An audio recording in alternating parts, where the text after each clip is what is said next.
A colossal derelict drifted in the void, its pitted hull like a scar across the stars.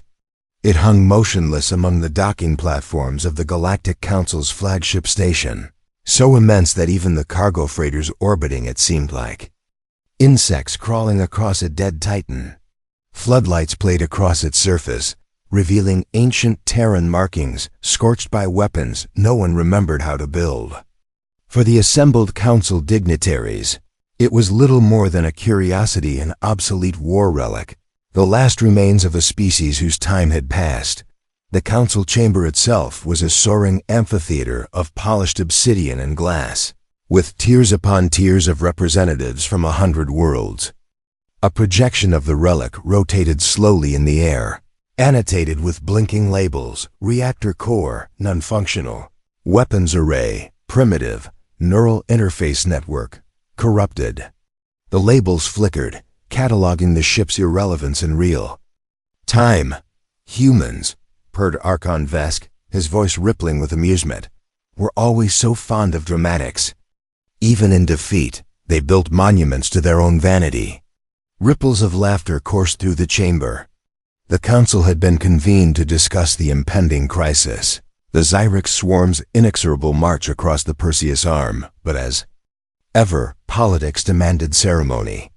Before any plans could be made, they would first mock the Terran artifact that the council's recovery teams had towed here at considerable expense.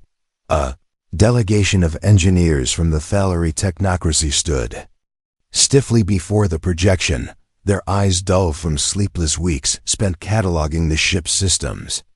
One of them, a young xeno-analyst, cleared her throat.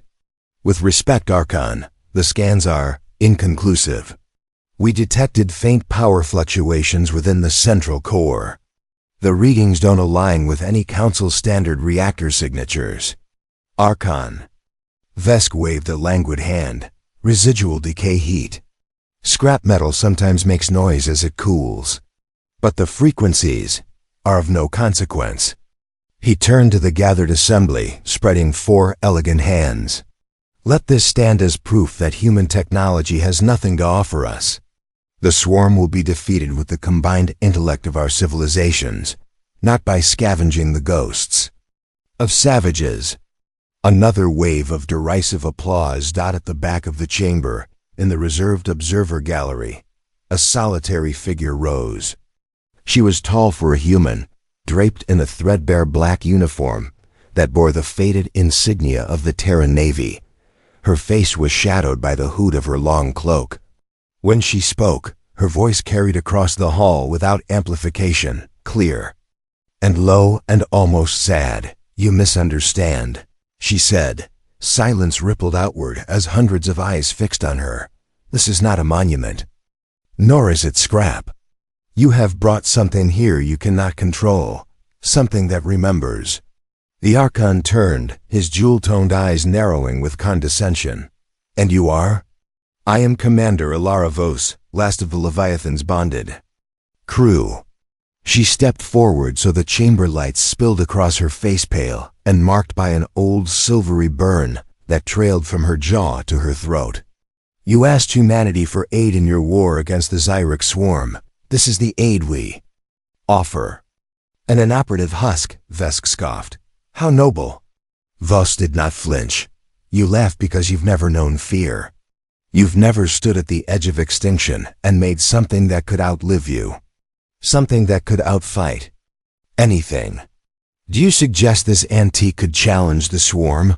A single ship? She regarded the projection of the Leviathan. Even inert, its silhouette was brutal, more fortress than vessel, its armored prow shaped like the head of some prehistoric beast. It is not a single ship, she said softly. The Archon folded his arms. You speak in riddles. The Council has no time for relic worship. Return to your quarter. A technician burst through the side entrance. A cluster of data slates clutched to his chest. His voice cracked from exertion. Archon, there's something you need to see. Vesk's annoyance flashed. This is highly irregular. It's the Leviathan's reactor core, the technician stammered. We attempted to access the central control relay. The ship responded. The chamber screens flickered as a single, unreadable signal spiked across every diagnostic channel. A sonorous vibration seemed to fill the walls themselves. So low it was more felt than heard. Datvis closed her eyes. Her hand lifted, as if in greeting to an old friend. "What you call primitive," she whispered, "once held the line against the darkness you now face, and it remembers what you do not." The Archon swallowed, the first glimmer of uncertainty. Pricking his veneer of arrogance deep within the relic's armored hull, 100 dormant systems flickered awake. Hidden conduits pulsed with blue light. Somewhere behind ancient plating, something that was not quite alive drew in a first, slow breath after centuries of silence. And far out beyond the rim, the Xyrix swarm pressed ever closer, oblivious to the ancient wrath preparing to meet them. The Xyrix swarm descended like a cosmic tide, blotting out the stars as their biomechanical vessels surged across the Perseus arm. Every inhabited outpost they touched was stripped of biomass, technology, and atmosphere, left as hollowed husks spinning in the void. The swarm did not negotiate. It did not retreat. It simply consumed. Within the Galactic Council's strategic command, panic pulsed just beneath the surface of official reports and polished language. The swarm had breached 2 Council defense lines in under a week. Border planets fell like dominoes, entire populations devoured, before a single distress call could be answered.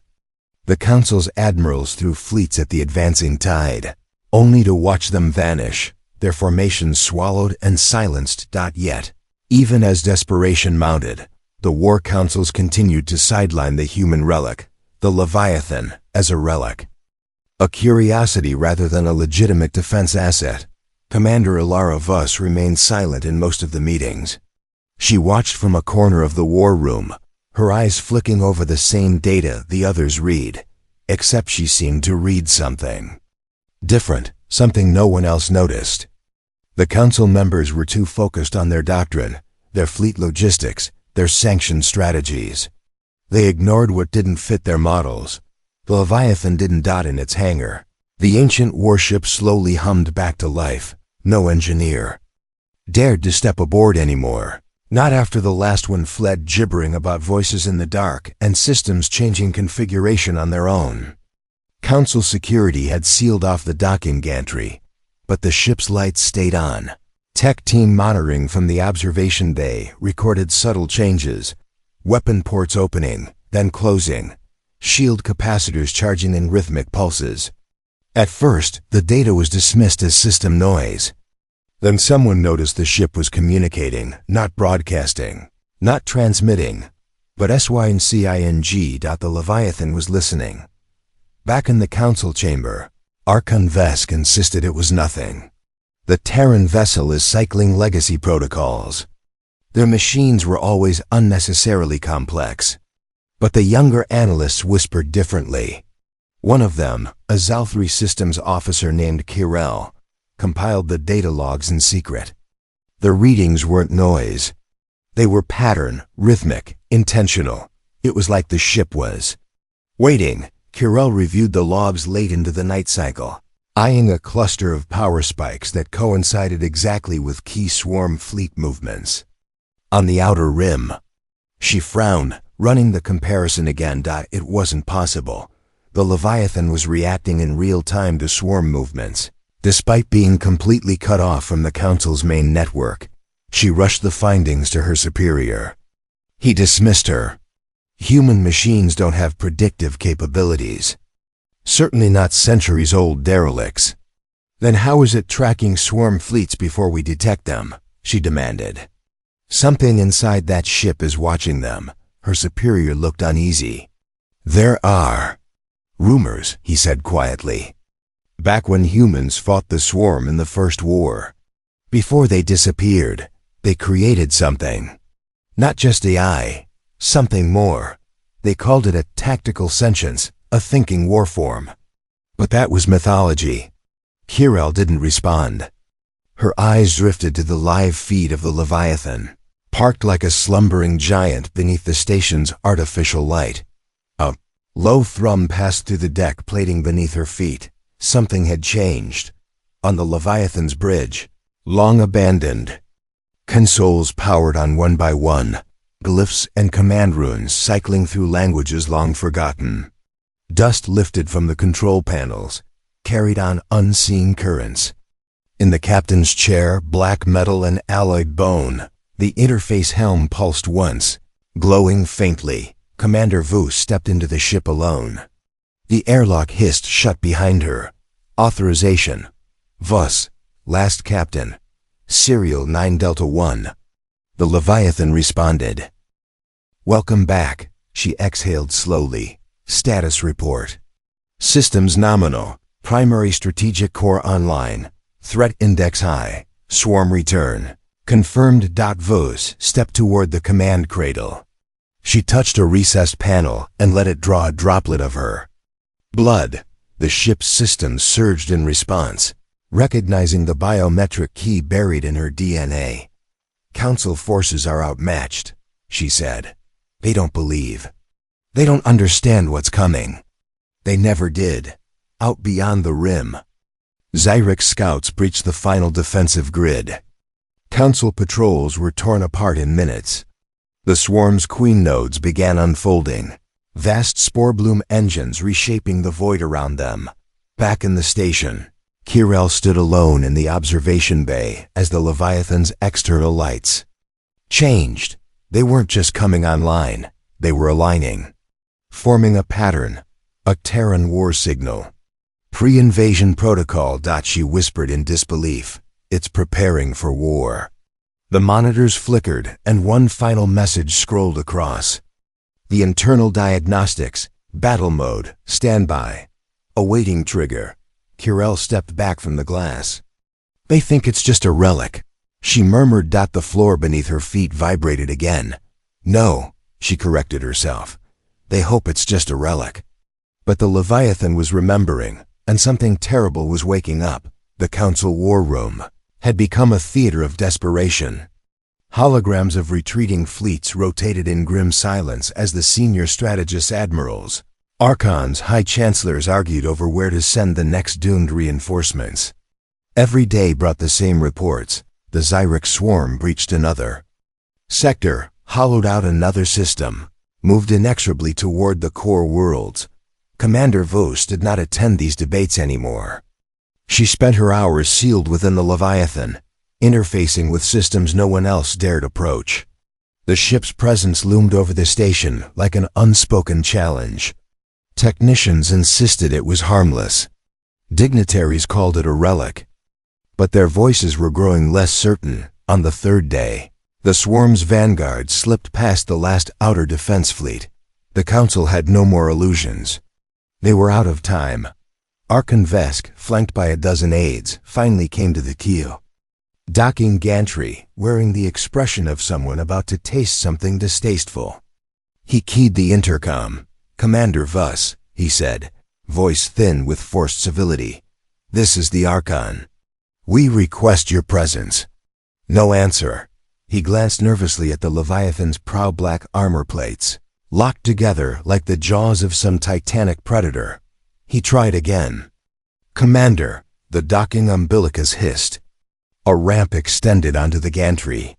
Vos emerged, clad in the matte black void suit of an ancient Terran captain.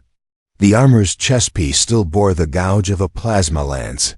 Her gloved hands rested calmly at her sides. Archon, she said coolly. He cleared his throat. You will permit us to board and assess the situation? No. The single syllable seemed to hang in the air. This vessel, Vos continued, is no longer under council jurisdiction. Vesk bristled. You presume? She inclined her head just slightly. I do not presume. You asked humanity for help. This is how we help. And what precisely do you think you can accomplish with one derelict ship? At that, Vos turned. She gestured behind her. The Leviathan's hull lights brightened, illuminating the Terran crest etched along the Kia. PRO. A symbol the swarm remembered, if it could remember anything. Show him. she whispered. The Leviathan obliged. Without warning, every display screen on the observation deck ignited with a projection dozens of grainy recordings from the first Swarm War. They showed Leviathans plunging through enemy formations like juggernauts, their weapons so powerful the vacuum itself ignited around them. The recordings blurred and juddered, but the message was unmistakable. One of these ships could turn the tide of entire campaigns. The final image froze on the Leviathan's silhouette, half destroyed yet still fighting, firing broadsides into a planet-sized biomass engine. The projection winked out. Silence swallowed the gantry. Your ancestors built a weapon, Vesk managed at last, voice trembling despite himself. A weapon that defies everything we know of ship design. Vos studied him, her expression unreadable. You think our machines were crude, she said softly. That we were merely desperate. You're half right. We were desperate, but what we built wasn't crude. The Leviathan's internal power grid surged again.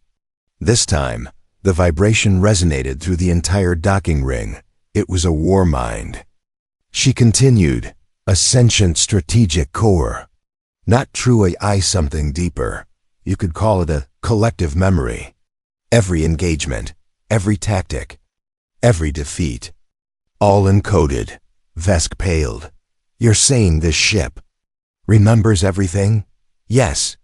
And you believe it can predict the swarm strategy? Vos's eyes flicked to the observation glass, where the first glimmers of swarm ships had begun to appear beyond the defense perimeter. I don't believe, she said. I know, the Archon swallowed.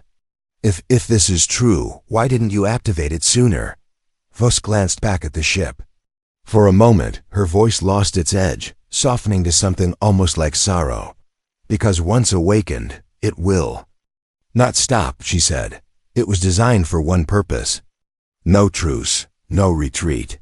If the Leviathan engages, it will fight until either it or the swarm is destroyed. A long, uneasy silence settled over them. Then Vesk asked, very quietly, Can it still win? Vos looked him dead in the eye. It has never known how to lose. Behind her, the Leviathan's hull plating began to separate along ancient seams. The armored prow unfolded in a slow, deliberate bloom, revealing a massive particle lance housed within. Its capacitors crackled with energy that made the observation deck lights flicker. Alarms wailed across the station. Kirel sprinted up the gantry, breathless. Archon swarm ship's incoming breach in less than 6 minutes. The Archon's face collapsed into shock. He looked from the approaching enemy fleet to the ancient Terran captain and the ship that now growled with renewed life. Vos extended her hand, palm open.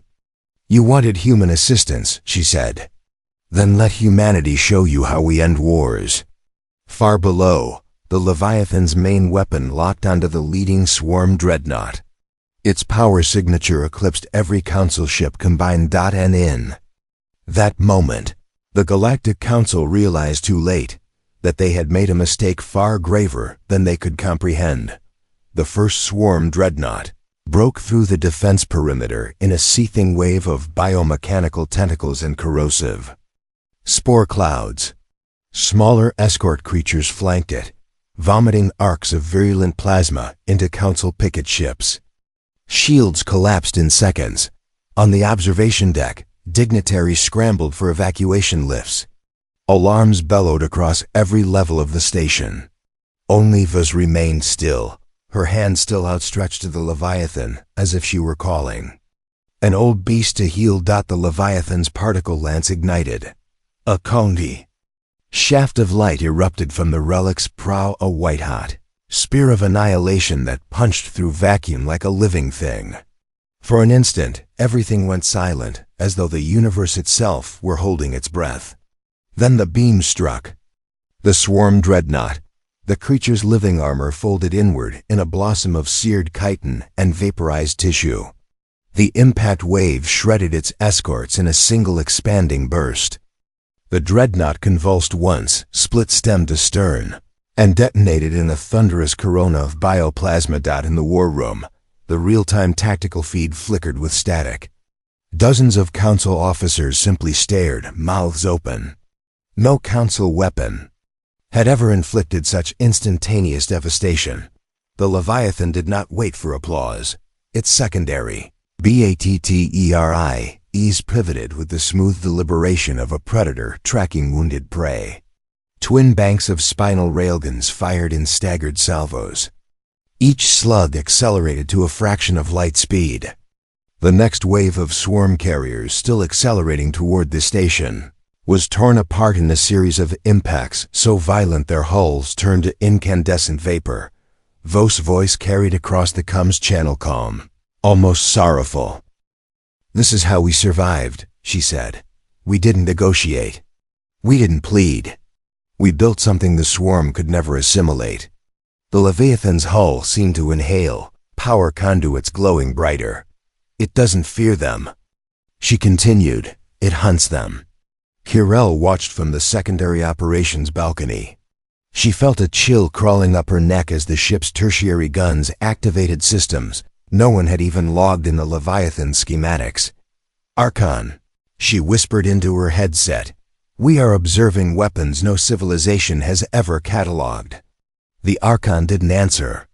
His eyes were locked on the holographic projection as another swarm cruiser died in a blossoming firestorm. "Is it self-directed?" he asked. Vos turned, her helmet visor glinting. "It doesn't need my orders. It knows the enemy." For the first time, the swarm formations began to stutter. Their hive-organized vectors frayed as their forward elements were obliterated faster than the swarm's collective intelligence could adapt. Still, the creatures pressed in, because the swarm always pressed in.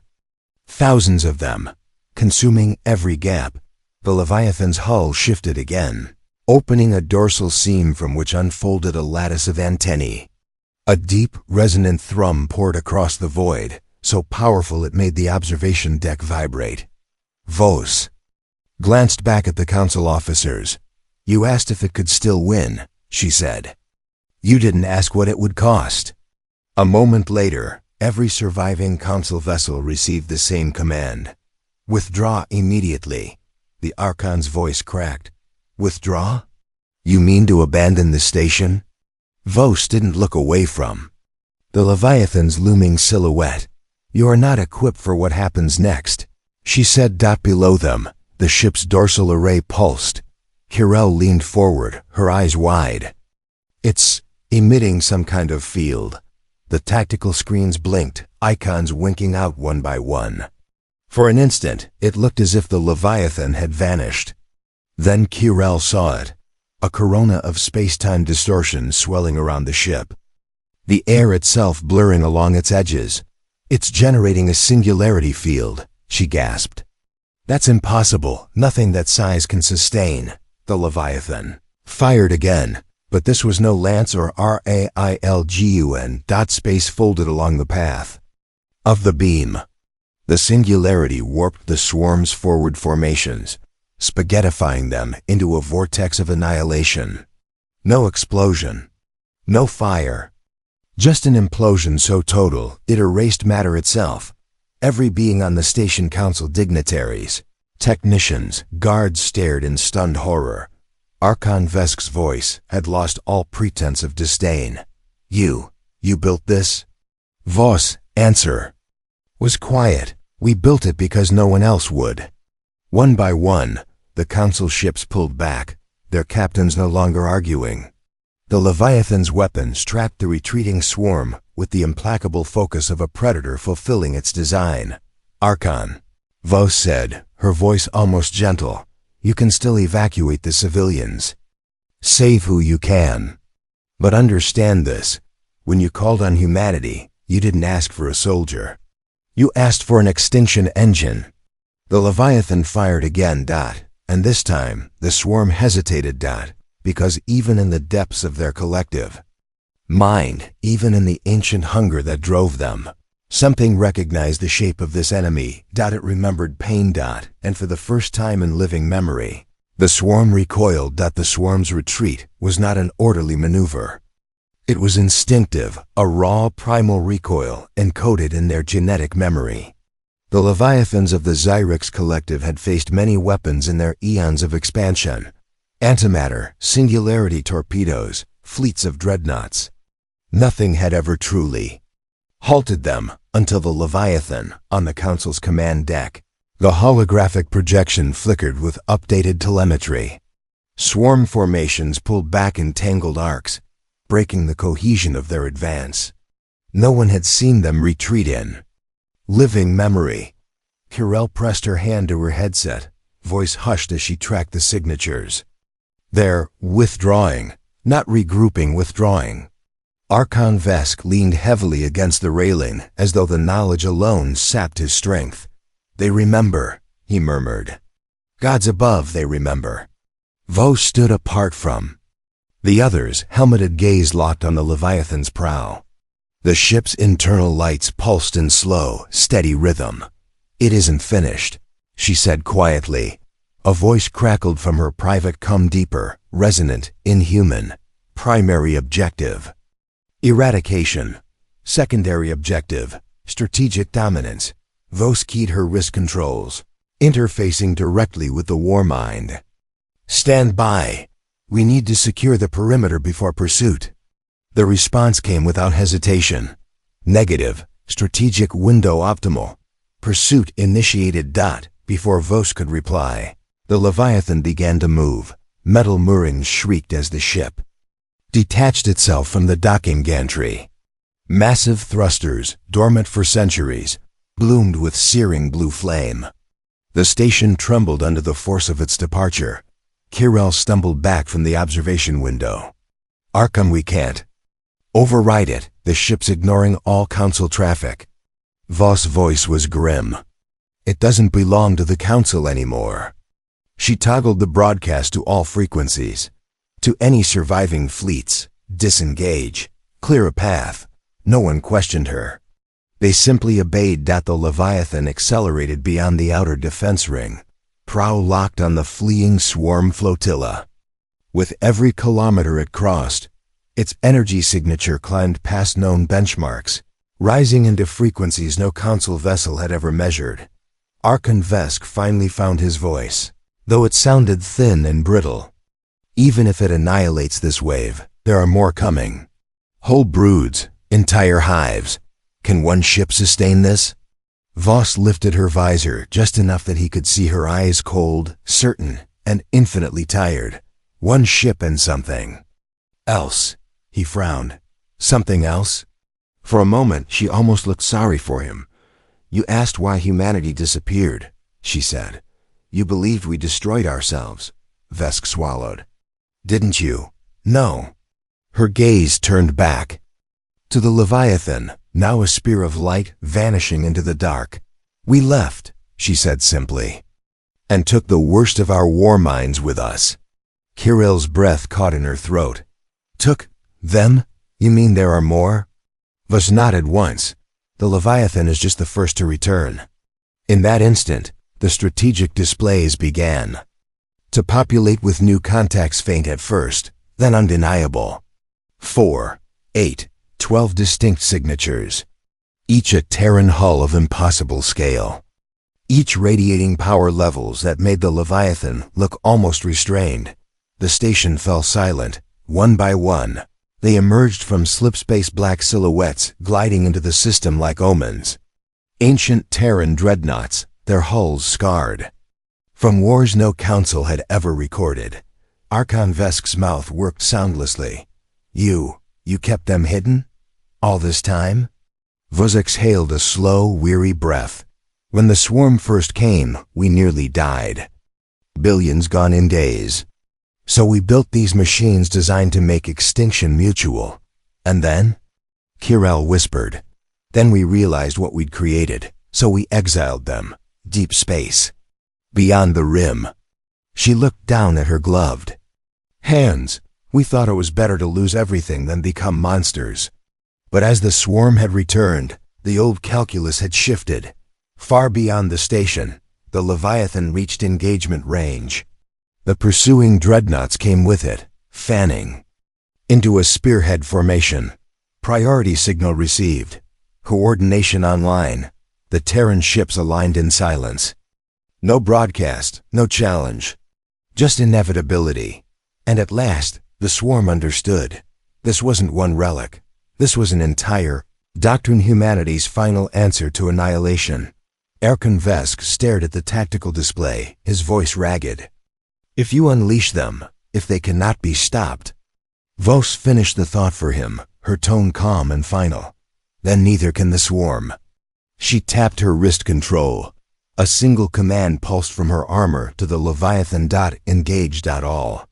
Along the forward line, the ancient ships roared to life. Singularity lances, gravitic shears, hyperkinetic cannons, technologies banned by every civilized world, awoke together. And the swarm, which had never known defeat, began to learn the shape of fear. The Leviathan plunged into the heart of the swarm flotilla, and for a moment it was as if the darkness itself caught fire. Its prow lance ignited, a white-hot blade that slashed across the void in a single unbroken arc. The lead swarm dreadnought, so massive it had once blotted out moon, split in half like soft clay. Chitin plates the size of cities peeled away in incandescent ribbons. Then the other Terran relics arrived. They did not broadcast identification. They did not request clearance. They simply took up positions around the Leviathan in a precise, concentric phalanx, like a pride of apex predators circling a wounded Leviathan. Vos' voice crackled across every council frequency, low and unyielding.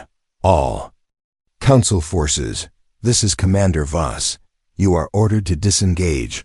This battle no longer requires your intervention. She didn't wait for acknowledgement. From the observation deck, Kirel clutched the railing, unable to look away. On the tactical feed, 12 Terran dreadnoughts formed a moving cordon around the swarm's main formation, driving it into a tightening corridor of annihilation. The swarm attempted to scatter, splitting into hundreds of vectors, each fractal in complexity. It was a tactic that had overwhelmed every enemy it had ever faced. But the Leviathan and its sisters did not rely on conventional targeting algorithms. They remembered. Each dreadnought's war mind processed the dispersal patterns, referencing countless prior engagements. Every angle of retreat, every feint, every instinctive maneuver cataloged, anticipated, and countered. From the dorsal spine of the Leviathan, a series of gravitic shear emitters fired in synchronized bursts. Invisible ripples tore across the void. Swarm cruisers caught mid-escape simply crumpled, their molecular bonds collapsing under sudden, impossible tidal forces. In the war room, Erkan Vesk pressed his palm against the display as ships winked. Out by the dozens. It's impossible, he breathed. No civilization could maintain that level of coordinated fire. Vos' voice was almost soft. Humanity learned long ago, if you can't outnumber your enemy, you outthink them. The dreadnoughts pivoted as one, adjusting their formation. Their prow lances ignited in perfect unison, 12 singularities. Blooming along the line, time itself seemed to blur around the points of impact. Kirel felt her stomach lurch as space folded, compressing swarm war beasts into burning knots of nothing.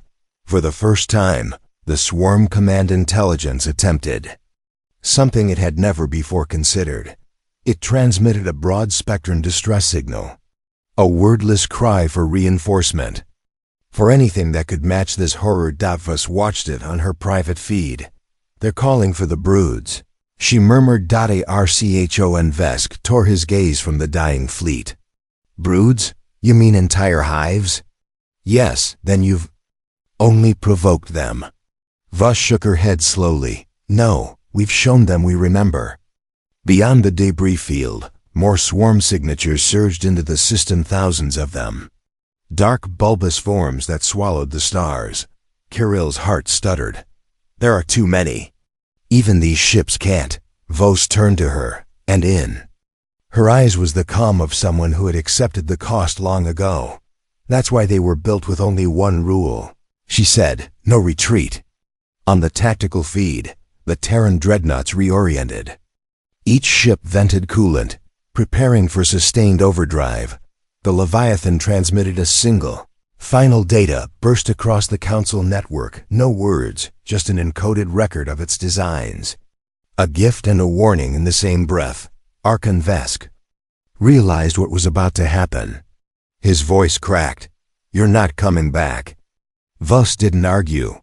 The Leviathan's gravitic drives flared to maximum, hurling the dreadnought spearhead directly into the heart of the incoming swarm.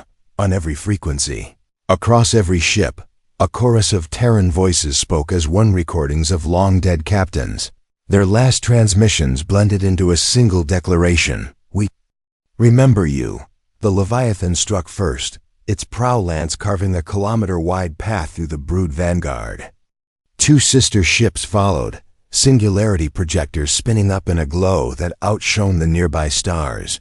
The swarm tried to close around them, but every attempt met an answer: railgun salvos that shattered living armor, gravitic shears that unmade. Biology at the molecular level. Kirill wept as the feed overloaded with white static.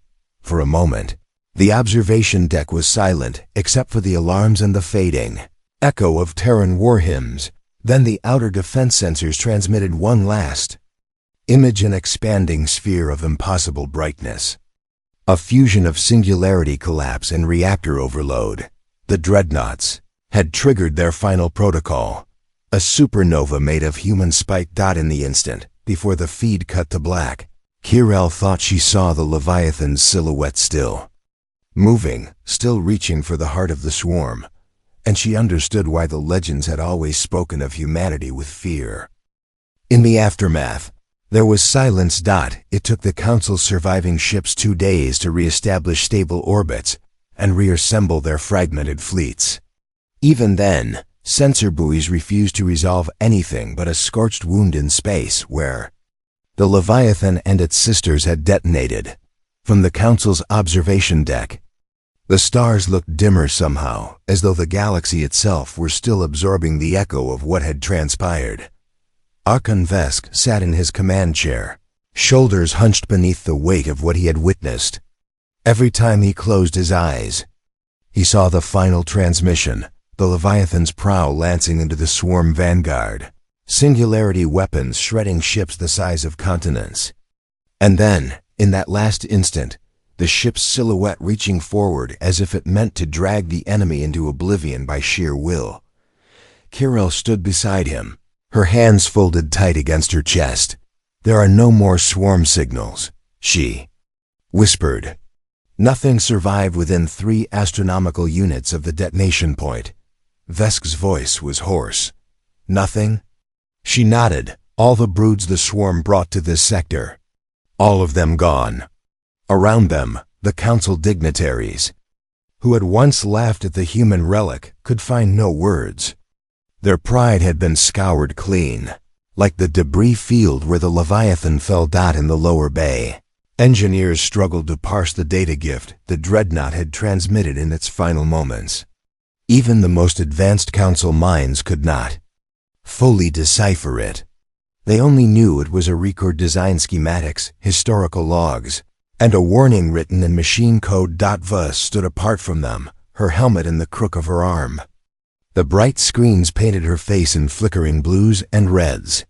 She looked more like a mourner than a victor. Kirill approached her slowly. "Commander, was that your plan all along?